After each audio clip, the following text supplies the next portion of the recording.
Who's ready to learn thread painting? I painted my nails, which means it's time for a video tutorial. All right, so this is the orange lily embroidery pattern. You can find it on my website. You can just get the pattern if you want and use your own supplies. If you don't want to stick around and watch this video, there are step-by-step photos in the instructions. And I've also included the small size pattern and also a larger. If you ever need something resized, if you need help with that, just send me an email. That's not a problem. All right, so if you do want to make this yourself, or if you want to make another one in the future, I used, let's see, now I've forgotten. You can see here, I used 1, 2, 3, 4, 5 colors for the flower here. If you want, you can easily translate from this family here that I'm using here of the 5 colors. I mean, there's a lot of options, guys. There's plenty of options. You just need to find 5 colors together. So probably like these would work, these would work. There's so many fun things you can do, okay? So if you don't have this floss card, that's fine. You don't need this floss card to figure it out. There are plenty of images of this online. Just Google, DMC floss card and check out the pictures. Okay, so what can I tell you about this kit? The kit and the project itself are obviously very small. This is a 3-inch hoop that's going to come with your kit. So I think this is a great beginner project, a great way to learn how to do thread painting. And like I said, you can then, continue the design moving forward, doing other colors. You can make a whole bouquet of these lilies doing this thread painting. All right, so if you have any problems with these hoops, if you're not getting a good enough tension on here, feel free to wrap your hoop with some extra fabrics and like fabric scraps. That would just go in here, and that will just help you with your tension. The kit is coming with the printed fabric plus a spare piece of fabric. You don't need to use this at all. You can just get rid of it. I did not use it, but you can see that the fabric is, I don't know if it's thin, but I think some people prefer something thicker. But at the same time, you have lots of people doing gorgeous embroidery work on tulle, and that's working out fine. So this is just spare if you need it, okay? So you're just going to get hooped up like this. Please, please, no gaps in your fabric here. Like, you want this so tight. Like, when you think it's tight enough, go back and do it again. So this is the method I like to use. Kind of make a couple circles here. Once I get back up to the top, I'll tighten it again. All right. So this actually, I mean, the tension on here seems fine. So hopefully you're good to go. But occasionally, some of these hoops are kind of wonky. So if you have that problem, like I said, just wrap with some extra fabric to help with that tension. All right. So then you'll see on the fabric here, we have the main outlines, but we also have these guidelines. You can probably see it a little better here. So what's happening here is it looks like a map, right? These are the guidelines for the color changes, and they're just suggestions. We obviously don't want like sharp lines where we transition from one color to the other, okay? You definitely want a lot of back and forth along these guidelines. So if you look on here, they're very faintly printed on here, and that's by design. I actually do not, I find them overwhelming if they're all on there, and I will show you this when I actually start stitching, but I'll just draw in the guideline I need at that time, okay? So that's what that is about. And then we have a floss card that is going to come with the kit. It looks like this. You're going to get a yard of each color. And before you start, you're going to want to obviously take this knot out, and you're going to want to maybe organize these. When I get them printed, they just put them in order by number. You may want to reorganize them by color, so it would look something like this. These are very close in color, right, by design. And what happens is, you know, we're just going to be using a single strand. So you're going to come in here, you're going to remove the floss from the little notch there, and you need to separate it, right? Because we're just using one of these, okay? And when you just have these, really tiny, skinny pieces of floss, they all kind of look the same color, okay? So be very, very careful, okay? You're gonna have a bad time if you mix up the colors. So what I have done, and this is not something you'll be able to do unless you have extra needles. I've actually gone ahead and made this mess. It's all the colors I'm going to need to start the thread painting already ready to go on needles. This is not what I usually do. I just did this so it'd be easier for me to make this video tutorial. But you can see they're all, I mean, they all kind of look the same. Especially the ones that are right next to each other. It's like, oh, is this the lightest color or the second lightest color, etc. So use care. If you want to use bobbins to wrap your floss colors up, please do that. Another thing you're going to need is some scissors. I do have some in the shop if you need some, or just use whatever you have at home. And then I've also included some of these little faux stamen. So I'll show you how to insert those later. Those are obviously optional, but you can see how that turned out. So let's go ahead and get started. So the first obstacle you might come across is threading one of these size 9 needles. I just gave mine a little lick. That will help. This is that single strand of floss. Let me move this so we can make sure we're getting focus on what we want to be focused on. Okay.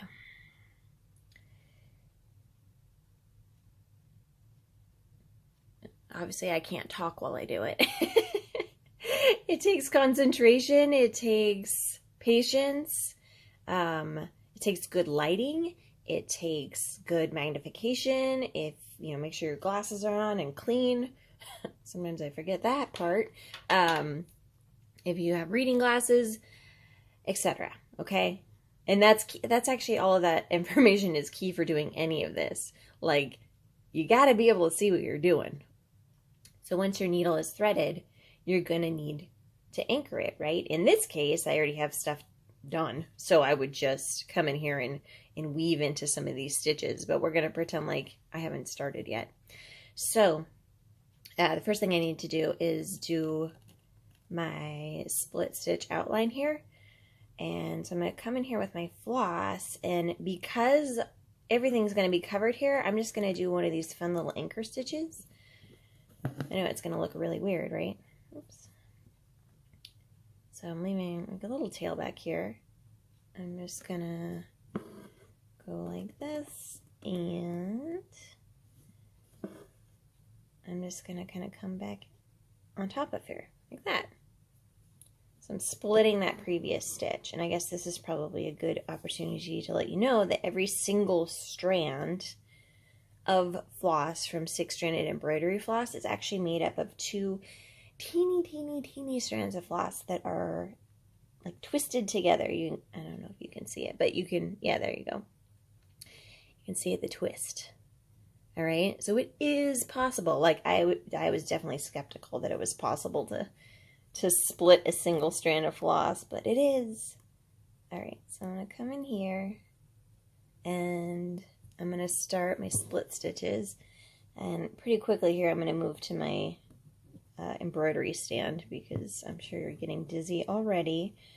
But the purpose of this line of split stitches here is to help create this 3-dimensionality right here. It helps those front petals stand up in front of the back petals. You can see I'm already cheating and not doing split stitch. I'm doing back split stitch. I'm coming up a stitch length away, and then I'm going back down through the previous stitch because it's so much easier. It's so hard to do a real split stitch with a single strand of floss, okay? So, and honestly, you can do any stitch here, any linear stitch if you want to be doing back stitch, whatever, because this is going to get covered, okay? All Alright, I'm going to go ahead and move to my stand and finish this split stitch. So I finished my split stitch, and I just want to show you how I'm going to finish this. Okay, I obviously need to trim this little piece of frayed fabric that's ending up in my stitches. Okay, I am just going to weave in here. It's a little tricky with this small hoop to get your fingers in there, but I'm just going under my stitches once and twice. Once is probably fine. And then trim. And then I'm actually going to grab the next color, and I will use these stitches to anchor this time. And you can see that stopped perfectly because I actually have a knot there, because when I am actually demoing this, I don't want to have to turn around my hoop and do that, but that is what I would do in real life and what I suggest doing. I'm just using a pencil. It doesn't really matter what you use here because it's going to get covered with your stitches. So this first color is obviously at the base of the flower and then kind of out the center, okay? And stitch direction is going to follow the petal, and then at the tips it kind of flares out a little bit, but I don't need to worry about that yet with this color. All right. So my initial stitches are kind of exploratory. I'm just gonna come in here. I don't know what, I just pulled up a little bit of something. There we go. All right. So the key here is we want to make sure we go right up to those split stitches that we made with that lighter color. You don't want to cover them. That's somebody else's job. We're going to do that when we do the front petals. But you want to make sure you get really tight in here. You know, that's what the tip of this needle is for. Get in here and make sure you're getting real close, okay? Because we don't want to see any fabric in between those petals. All right, so this stitch, you can see I'm going, see, remember the guideline I drew that I'm now ignoring? Like, what's up with that, lady? So I'm doing that on purpose, I promise. So like I kind of said when I was describing what's in the kits, these are guidelines, you know. They are helpful and they are informative and they're important, but you shouldn't stick to them perfectly or it's not going to look good. I mean, I shouldn't say that. It's not that it's not going to look good. It's just that's not the look I'm going for when I'm making these petals. I'm trying to create a smooth gradient between the colors. I don't want people to know where the color changes are. I'm trying to hide them. And to do that, I need to vary the stitches along this line, right? So the stitches I'm doing right now, I don't know if I ever got around to tell you what I was doing here. So these are, like I said, exploratory. I'm putting in guidelines is what I'm doing. So now I'm going to go back. I'm going to go back on the other side. These are helping me know the stitch direction. So I'm like using my brain for that right now. So then when I fill in between these, I already have those guidelines in. You could also draw these guidelines in, but you're going to have to stitch it anyways. So that's the method here.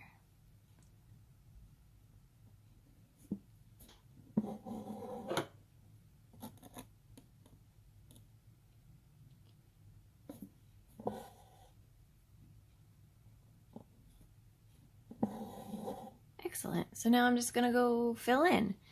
So I'm going to have some stitches be a little shorter and some a little longer.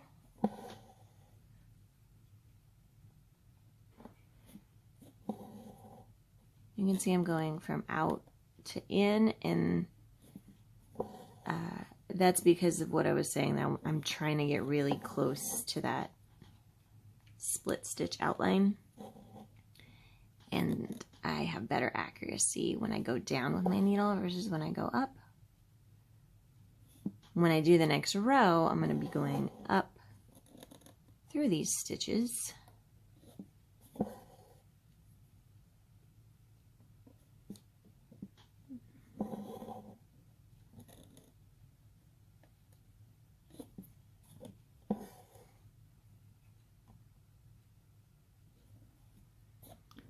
So one really important thing is you want to make sure you're getting good coverage. Okay, like I can't really tell if I have a hole here or not. I'm not going to worry about it yet because I think I can probably cover it with the next color.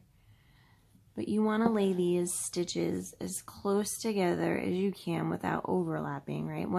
If you start overlapping them, then you're adding texture. And we're trying to keep as smooth of a texture as we can here.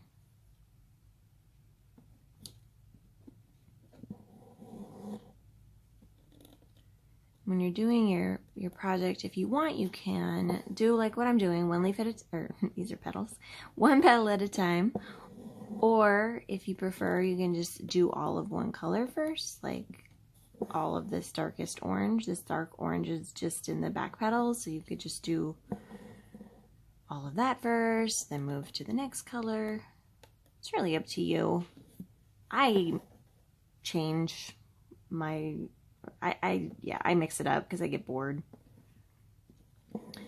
And also, I showed you all those needles I have prepped. Like I said, I don't do that usually, ever, except when I'm doing a video tutorial.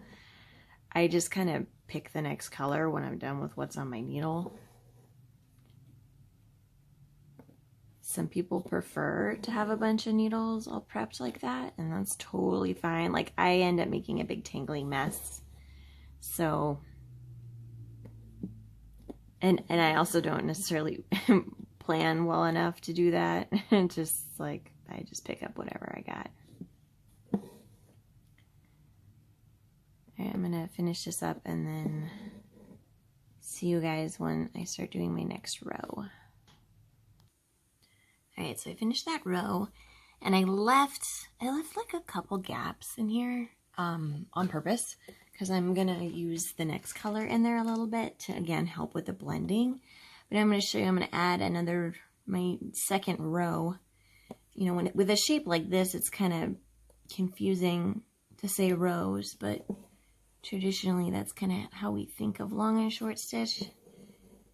And this isn't blocky long and short stitch, right? This is more of a fluid painterly thread painting, right? So again, I'm making kind of guidelines for myself. And you can already see it's like, what row am I in? What on earth is happening? That's okay.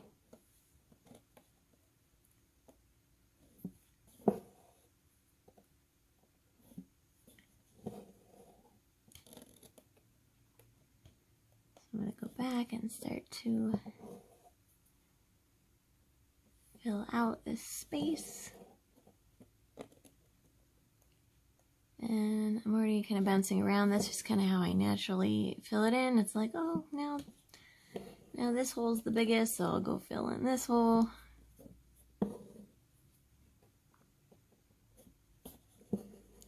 No, this hole's bugging me. I'll fill in this little hole. You can see, like I said, I'm piercing through the previous row here.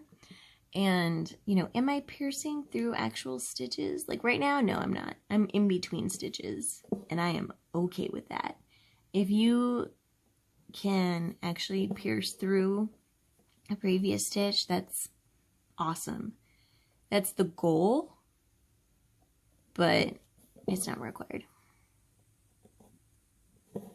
I'm kind of making these stitches longer than I would normally suggest, but I'm going to just go with it. You'd be mortified and horrified to see my awful posture right now. It's a little tricky filming something so tiny and still making a little window for me to see through. I'm all crouched.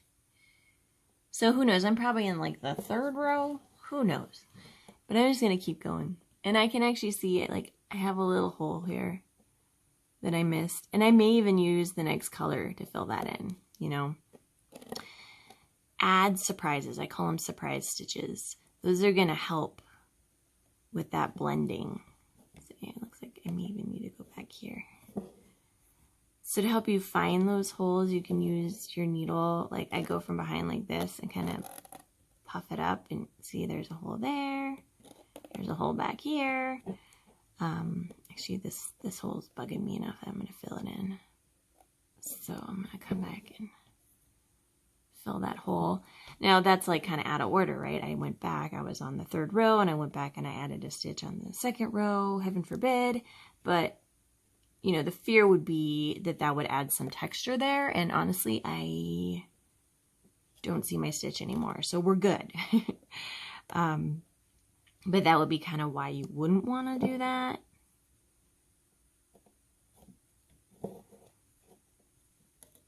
So here I keep going, and I'm going to add some kind of weird stitches.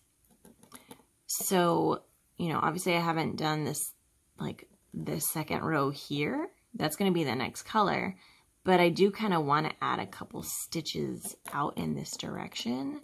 So I'm just going to do that. I'm just going to add a couple weird stitches out there, like this. Okay, and then on this side too. Not too far out. Just a couple surprises. And now I'm like, well, maybe I need one of those back here too. And it may be that you don't want to work it like this. Maybe you want to do it by rows. So, and you wouldn't be working on the 3rd row right now. You'd be on the next color, finishing that 2nd row. And then not doing this until you had completed that 2nd row completely. That's totally fine. This is just how I like to do it, so I don't have to switch colors as much.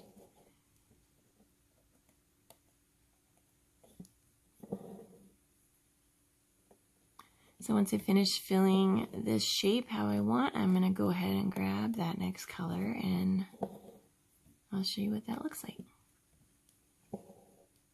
All right, we're on to the next color. So again, double check you have the right color. You don't want to put in all this work and have to pick out those stitches, because it is not fun picking out thread painted stitches. All right, so I'm just gonna do what I did before. Oops, I grabbed my tail. There we go. I am gonna add my little guideline stitches. And this one's a little weird because this is the one where I'm going to actually go all the way back here. There's a little surprise stitch. And right now it looks horrible. But just wait. Just wait. We will blend and then blend some more. So I'm just going to stick to one side doing my little guidelines, and then I'll go to the other side. So I'm just going to start filling this in.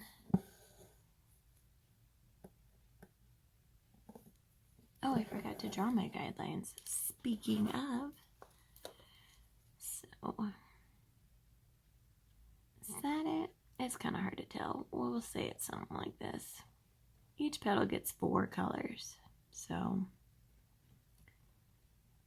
you can be exactly on my guidelines, or, you know, make it up like I just did. I couldn't see from here, so that's the new guideline. And, you know, you could, you know, if you want your petals to look lighter or darker, you could kind of mix it up a bit. So you could make, if you wanted a lighter petal, you'd make a smaller guideline for that first color. If you want a darker petal, you would do the opposite.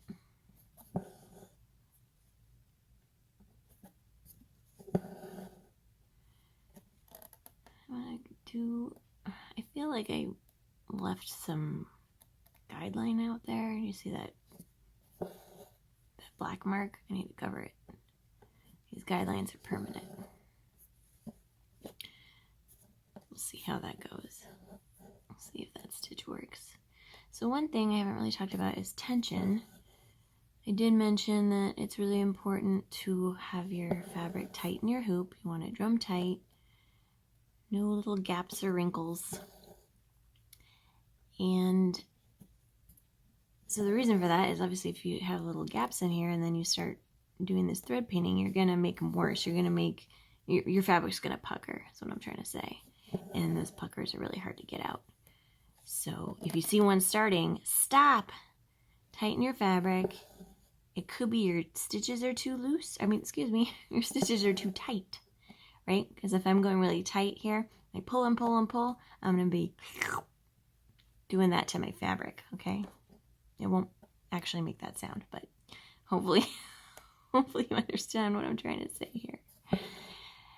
So what I do is I come down and I give a tug. I give in the tug in the direction that I'm stitching in. So you can see it kind of breathing there.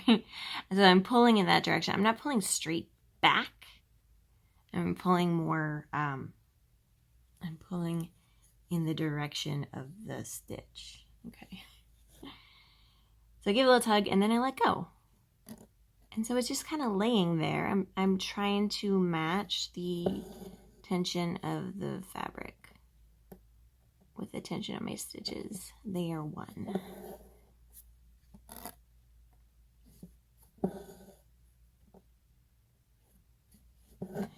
So you can see at this point, as far as those, nice rows go, I mean, there's no rows happening here at all. I feel like I might need to get in here and add a stitch. I don't know. We'll have to look at that later. Okay. So I'm going to start working up here. This is kind of where it turns into more painting, right? I'm just kind of bouncing around, filling in those gaps.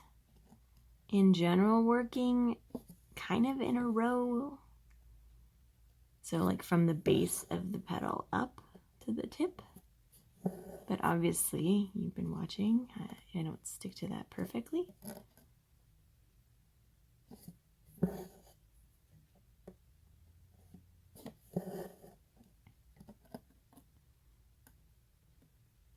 So this is the second color on the back petal, which is actually the first color on the front petals.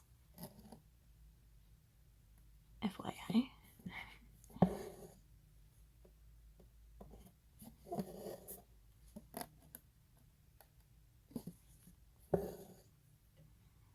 So I think those guidelines, the ones I just penciled in for the color transition, for me it kind of helps pace myself so that I don't just start like filling in the petal and kind of zoning out, and the next thing I know I've filled too far,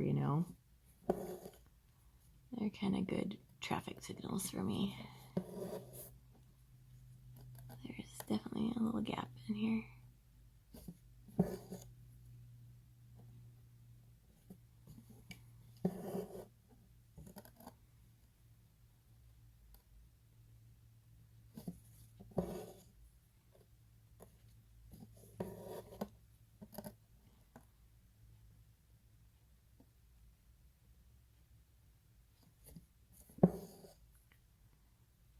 So another way to tell if you have any gaps is you can hold up your work to a bright window or a light. Alright, I finished the second color and now I'm going to go ahead and start the third color. I went ahead and forgot to draw my guidelines in again. I'll get there in a sec. So, I mean, this should just look exactly like what I did before. If you want to, you can kind of peek at how that second color turned out. I ended up finding some holes to fill in the first color. So I used that second color to do that to help with some blending. And sometimes those stitches feel real scary because it's like, this is not the right color. But the more of those you do, the more blending you're going to have. When I realized earlier, when I was describing the floss card that comes with the kits, I mentioned that comes with yard lengths of the floss. Do not stitch with a full yard length on your needle. You're going to have all kinds of tangles and it's going to be hard to keep track of. So actually, if you just cut those yard lengths in half, that's going to be perfect. You're going to have 18 inches on your needle. So yes, don't forget to do that. So I would cut and then I would separate. That's how I would do it. And then keep all those lengths organized somewhere. you only need to separate out what you're going to use, right? So if you're just going to just grab like one single strand from the bundle of 6.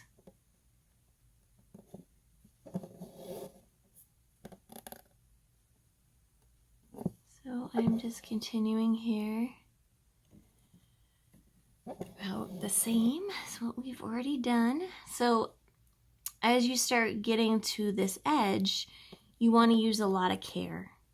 You want to go slow. You want to make sure you're covering that outline and that you're doing it very precisely so that you can create a nice edge to your petal shape.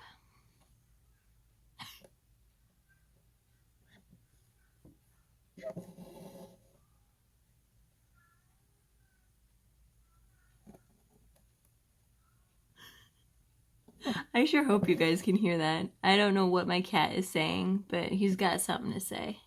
He's telling y'all a little story there. He's in the other room. He's probably looking for the other cat. Needs someone to play with or beat up. Oh, and another thing I was thinking about, excuse me, allergies. I'm looking forward to taking this hoop out of the clamp so I can actually see what I'm doing back here. So, you know, I was showing you that floss card with all the different colors and showing you how you can just find a group of 5 on there that are kind of like a family.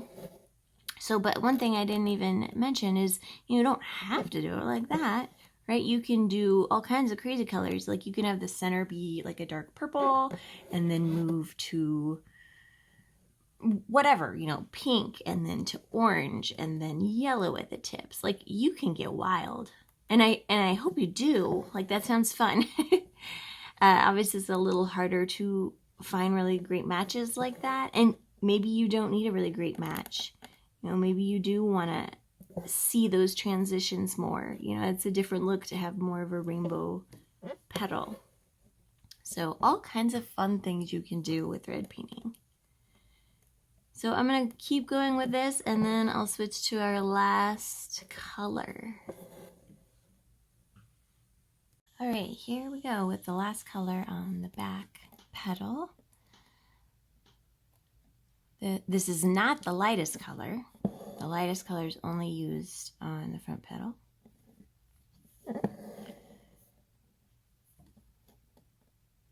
So I'm just filling in any little last gaps here.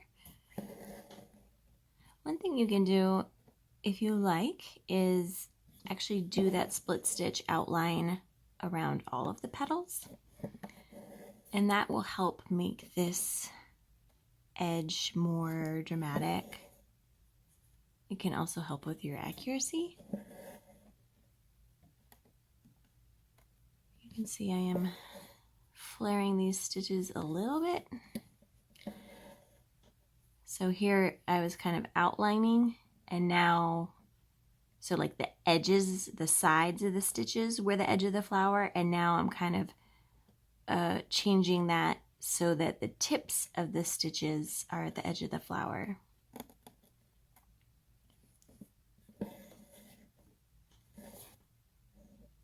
So I'm just gonna finish up with this edge. I definitely need to do it with embroidery in my hand so I can see better.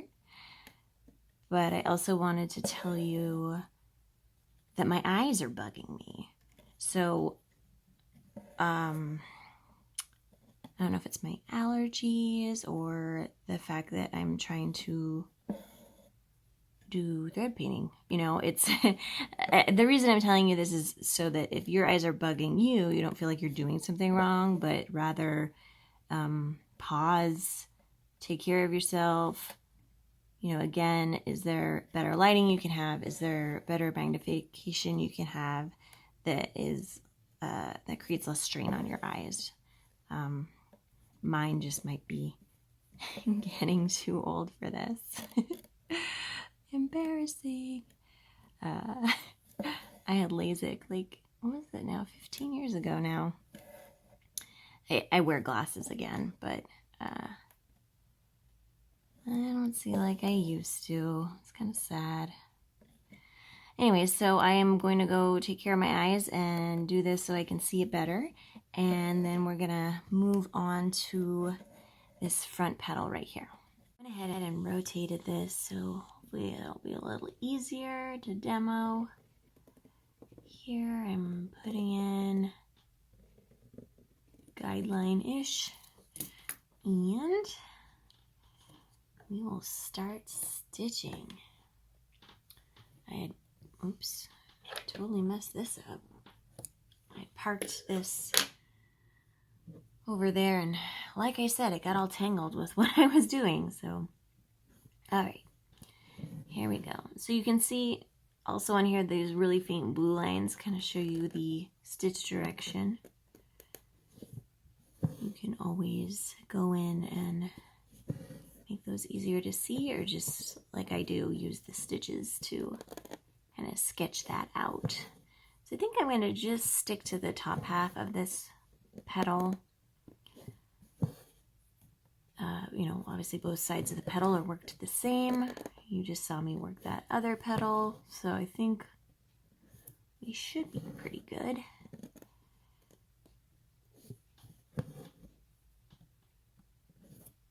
So these top petals have a bit of a different stitch direction. You know, straight down the center, we are going to stay parallel here with our petal. But as you can see, what I'm doing over here on the side is I'm starting to flare, because when I move to the next color, I'm going to be covering this initial split stitch line we had created. And we also get to cover that little anchor stitch we made.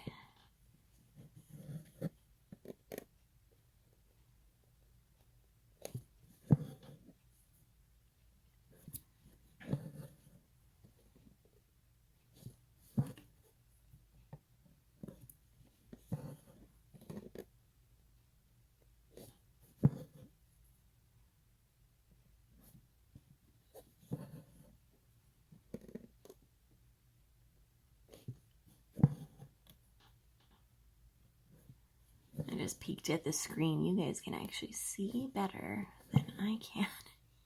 I should probably be looking through my camera to stitch. That's kind of hard to get used to.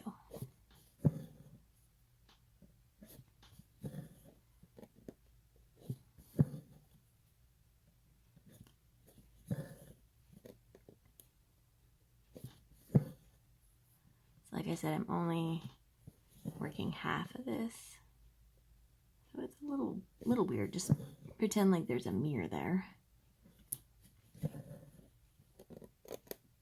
You can just see how I'm kind of making my way up and out to fill this shape.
I had someone ask what I do with my other hand, and it's just kind of, it just has like a tight grip on the hoop, which is probably not a useful thing to do. It's not really doing anything. I think some people do use two hands to stitch like this. One hand on one side and one on the other. would take a little bit of relearning for me, I think. Alright, I'm almost out of what I have on my needle, so I might just stop there.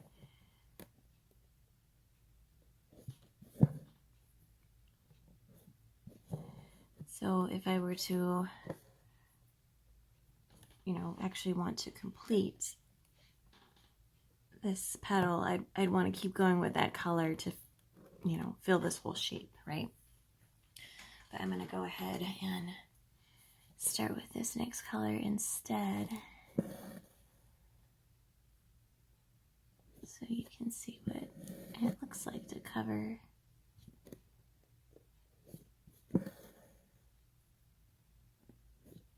So at the base, it's a little weird, right? Because we're kind of have some different stitch directions. So here, you know, I'm using the tip of my needle again to make sure I'm where I want to be, and to kind of maneuver any stitches if needed.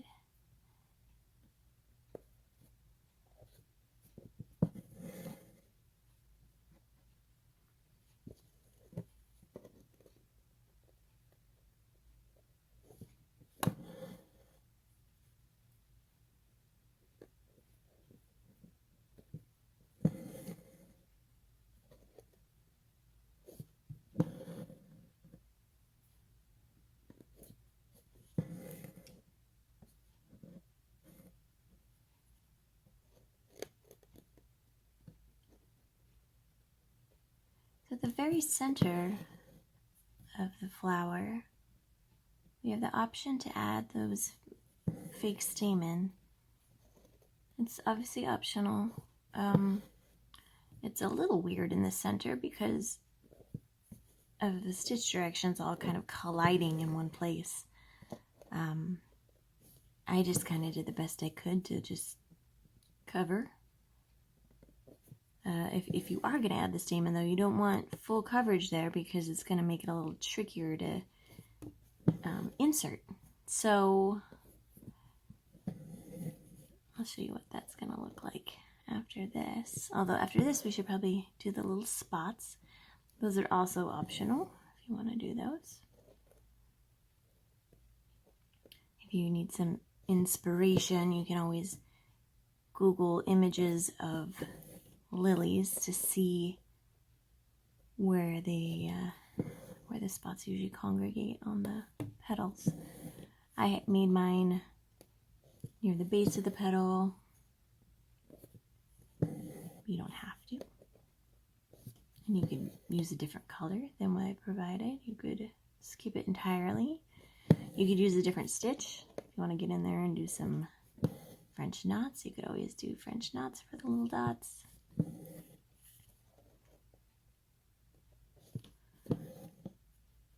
You can see this stitch somehow is loose. So I'm going to kind of pull on the back here and see if I can tighten it. It means I have some kind of issue going on in the back.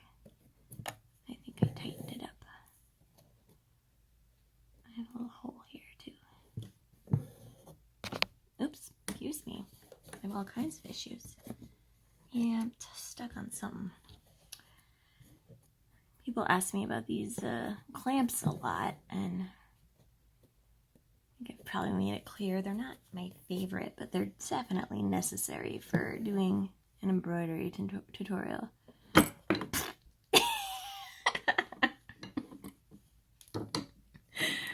Oh my. So, well, maybe this is a good time to show you. It's just a table vase. That's all that's happening here. I have found this to be the best option for me. Actually, and let's peek what's going on back here. Actually, I can't really tell what was causing that looseness. Oh yeah, there's some kind of knot. I had a knot back here and didn't realize it. And so, yeah, and I have a bunch of garbage. So another reason not to use a clamp. Because for me, like, you know, what I'm doing right now is kind of a pain. Like, okay, which way do I turn this to loosen it? Okay, lefty loosey is incorrect on the table vase. Here actually, while I'm here, I don't need that anymore.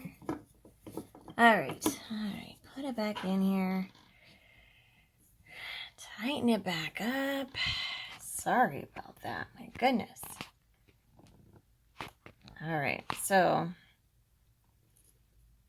yeah, I don't like using the table vices or any kind of clamp unless I'm doing the video, because it's harder for me to look at the back of my work. I feel like I don't have as good of control. I like to be able to move the hoop closer to my face and further away without having to move my body. You know, I'd rather move the hoop.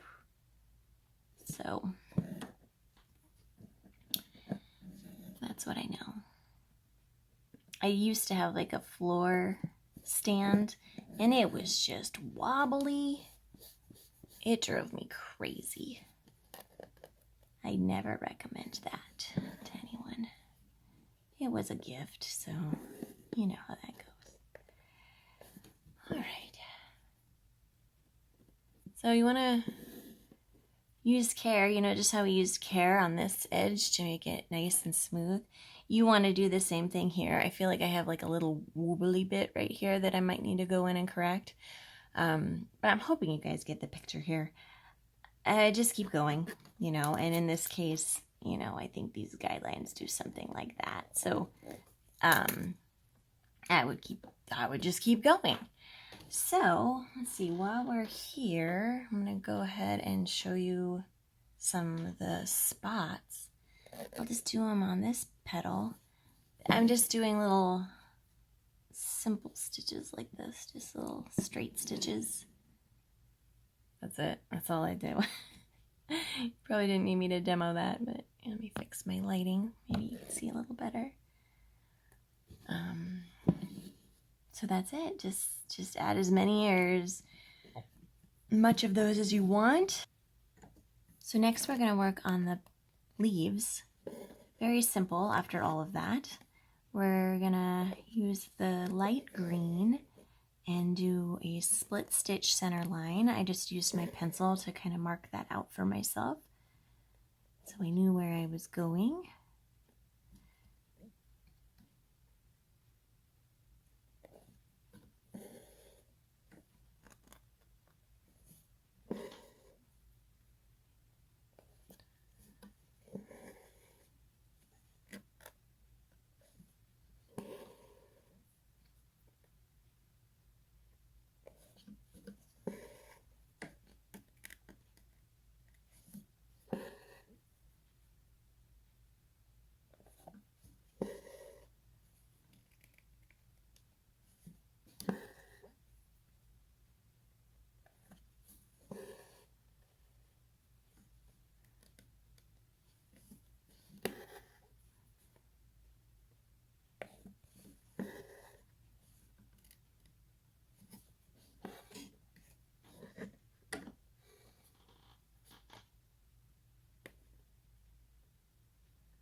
Alright, and then I use the darker green to fill. Oops. I don't have a big enough knot back there for myself. So, you know, make sure you're getting nice close to the petal here.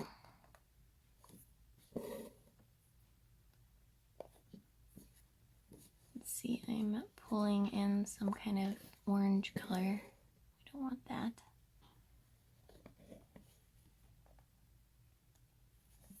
So you're just going to fill this with split stitch, or you could call it long and short stitch.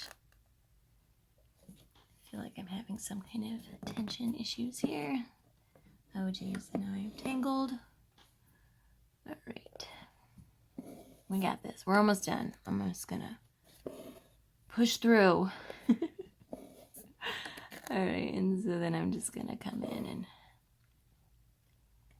do another row.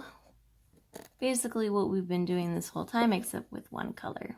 So you probably don't need to see much of that. If you want to do the outline first, and then fill in towards the center. That might make a nice line for you.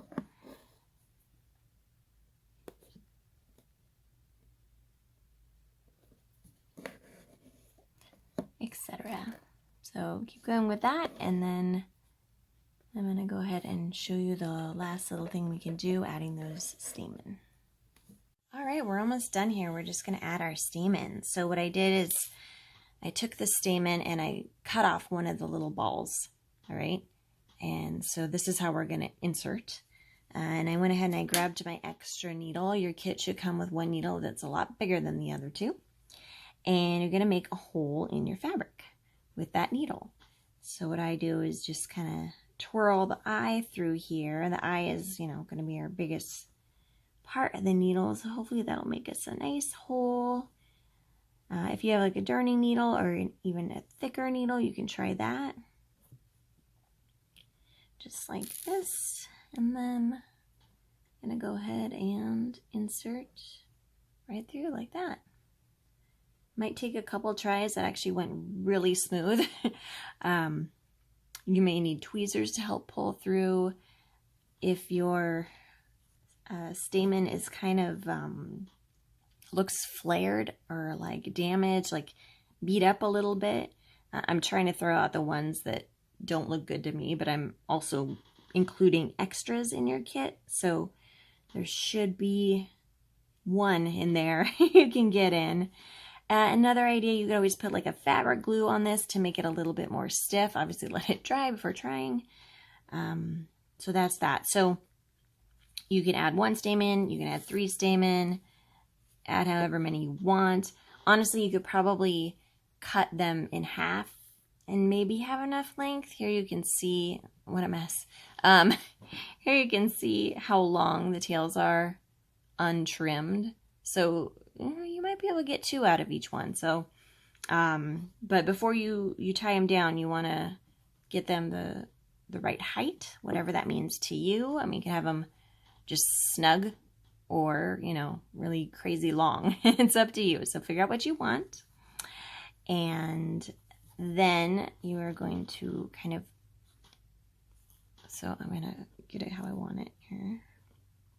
And then I kind of put a crease in it right there so that it on the back side it's laying down flat against my stitches. And then I'm going to grab some extra floss and I'm going to come in here with that floss on a needle, and I'm not going through to the front. That would be dumb. I'm just kind of scooping up some of the backs of my stitches here.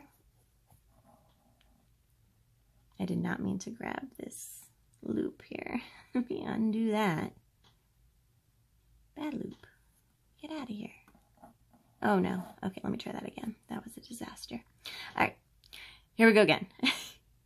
Scooping up some of the back stitches.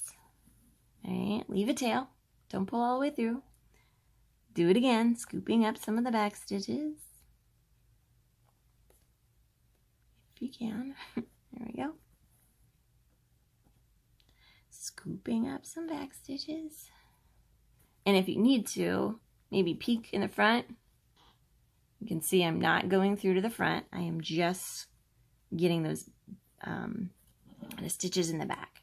So then what I'm going to do, I'm just going to trim and then tie these 2 ends together and call it a day. If you're worried, you can always double this up. Like you can fold this back over and add more stitches to make it more secure. Like I could probably, if I wanted to, come in here and pull this out, right? Yeah. So, but I don't know who's going to be doing that. Like, I don't know who lives in your house is going to be pulling things out of your embroidery, but you should tell them to leave. So, it's up to you how secure you want to make that, but that's my method. So that's it. So keep going. Obviously this takes a long time, and, here's my in-between stage, and it looks kind of weird, right? Like it doesn't look great, and that's okay. Keep going. All right. And I hope you have fun. If you have questions, please send me an email. I'd love to hear from you.